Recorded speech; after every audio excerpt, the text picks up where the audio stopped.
What's up, everybody? Welcome to my book review for The Silencer by Cora Rose. Let me just start by saying I love this book. This is such a good book. I love Cora Rose in general, but this book in particular, I really like this book. This is a dark mafia romance. It's grumpy sunshine. It has a big age gap. If that's not your thing, you're not going to want to read this one. And this is also a gay for you trope in this book. We have Anthony and Tatum. Anthony is a mafia boss. He is somewhere in his 40s. He never really says exactly how old he is, so I don't really know. But he's the grumpy of this relationship. We have Tatum, who is 21 years old and a college student. He's blonde, Anthony's dark hair, so we got the light and the dark in their physical appearances as well. This book starts with Tatum getting himself into some trouble at a biker bar, and they jump on him because he's gay. He likes to wear his tight pants and crop tops and stuff like that. He's a cute little twink. But he gets himself in trouble, and Anthony comes to his rescue and kills a whole bunch of these bikers, which in turn starts a war between the mafia and this biker gang. But a whole lot of shit ensues from that. Now, there is also a pretty graphic torture scene in this book that happens to one of the main characters. If you can't handle something like that, you're also not going to want to read this at all. It gets pretty rough there for a minute. It happens like right at the end of the book, towards the end of the book. But everything ends up working out in the end. So, in this relationship, there is no third act breakup, which is always a cool thing. I'm usually fine with the third act breakups, but I do prefer books without. There is strict top and bottom rules. I know most of you that read gay romances like this want to know if they're verse or if it's strict rules. This one has strict rules. The good stuff, the spice. The spice starts on page 59. Now, like I said, this is a gay for you book.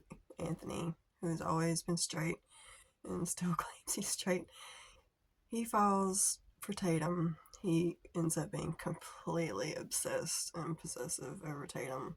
I love it. It's great. And he really doesn't fight it too much, which I also appreciate.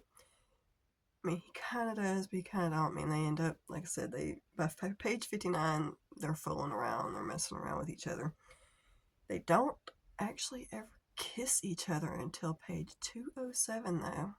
And right after that is the first time they actually have sex together.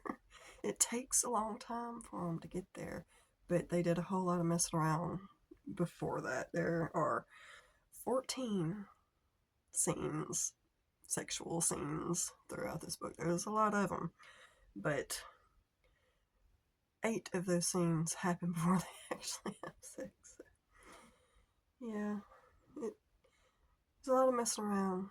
It takes a long time for them to go all the way, you know what I mean? There is one thing that really made me laugh in one of the scenes. I think it was actually the very first scene of them messing around together, and the word splooge is used.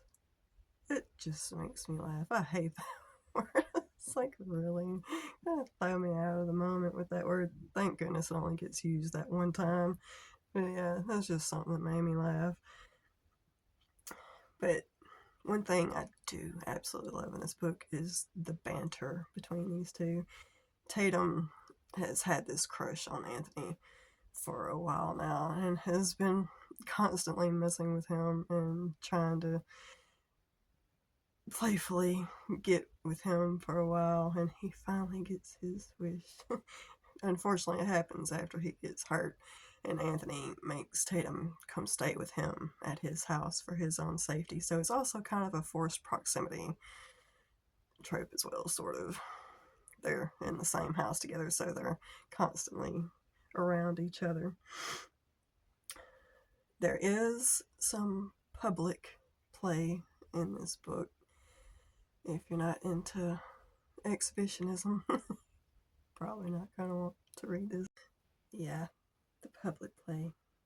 There's that. One of the other things I love in this book is Bane. He's one of the side characters, and I cannot wait for Bane to get his own book. Bane is awesome. I love their interactions with Bane. He is so funny.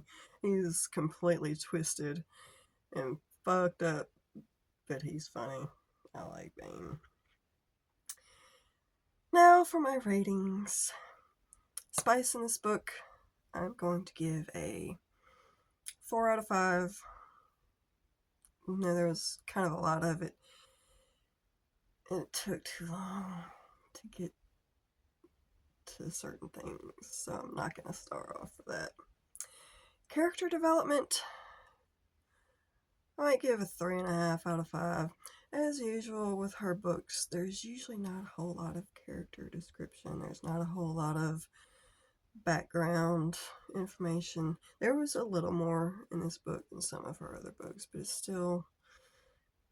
it was kind of lacking in some of the character development in that sense. Relationship development, 5 out of 5. A great relationship development, and the relationships really with everybody in this book was great. So my overall rating, I give this a 4.5 out of 5. Highly recommend. Great book. Great book.